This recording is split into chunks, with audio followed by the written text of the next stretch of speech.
The fundamental thing that happened, and the greatest calamity, is not that there was no love or support when you were a child. The greater calamity, which was caused by that first calamity, is that you lost the connection to your essence, to your authentic self.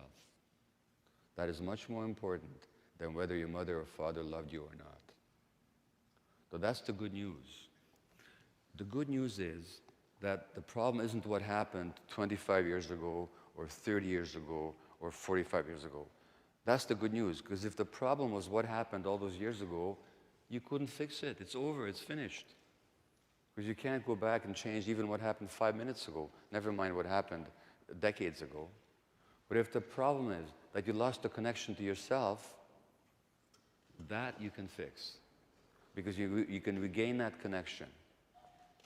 And you're not going to walk out of this session completely knowing how to do that.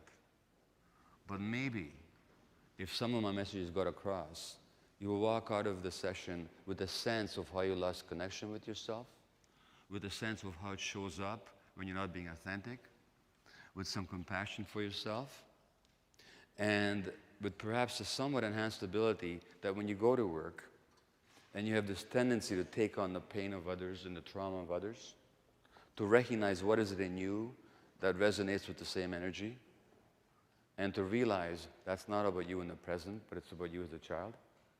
And therefore, to be able to stay in the present compassionately with those people who are acting out, but also to stay in the present compassionately with yourself. Okay? That's the message. Now, I know that there was a question earlier, which let me address right now very quickly. What happens in one of these situations where there's two of you doing a shift, and there's 50 clients in the house with you at the shelter, and somebody starts acting out, and you've got this dilemma between how do you deal with this person who's acting out, and they're going to have all this impact on the other people who are already upset and stressed and traumatized and so on. How do you handle that? Well, I'm not sure I can tell you the exact answer how to handle that, but I can give you a guideline that I suggest you follow or consider following. One is the time to practice playing tennis is not in the middle of a game. Okay? So if you're playing a game of tennis, that's not the time to practice serving. You're going to lose. So you have to practice this before you get into the game. So first of all, prepare yourself for that possibility that this is going to happen. There's going to be somebody's going to be acting out really badly, and you're going to have to be having to deal with that person, calm them down, bring them back to a more balanced state, and at the same time, you're dealing with the upset that it's causing for the rest of the clients. Well, my suggestion is that you do a bit of discussion of this on the job. And if there's two of you on the job, have a discussion and say, okay,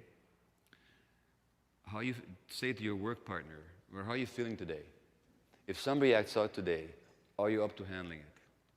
Are you up to going in there and just staying calm and present? No, I tell you, and maybe I've said it in the morning. I've had people, these highly addicted, crystal meth-driven people. I've had people standing this close to my face and screaming at me. And on some days, I was able to stay totally calm, not take it personally in any way at all, just see this their unrest, they're acting out their pain, their fear, their anger, and I can just receive it and stay with it, and within a minute or two, the situation settles down. On another day, if I'm not feeling so good and I'm stressed and I react, then the situation escalates. So check in with yourself that day. How am I feeling today? Who here is capable of handling today if somebody acts out? And make that decision. And then that's the designated person. And then the other person's job will be to be with the others and to calm them down. In other words, you do some practice, you do some preparation. So you're not in a reactive mode, but you're in a responsive mode. Response means that you take responsibility, that you're not automatically triggered, but that you're simply acting in the present moment. So if you've got that kind of partner that you're working with, just make that decision today, doing this shift, Or maybe it depends on who's acting out. Maybe some person triggers you more than the other person. Then it's the other person who should deal with it. So just make those decisions. And then make it your conscious decision that, okay, today it's going to be me with such and such a person. I'm going to stay present. I'm not going to take it personally, as best I can, as best I can. And then my partner's job will be to stay with the others, rather than both of you running around, triggered and reactive.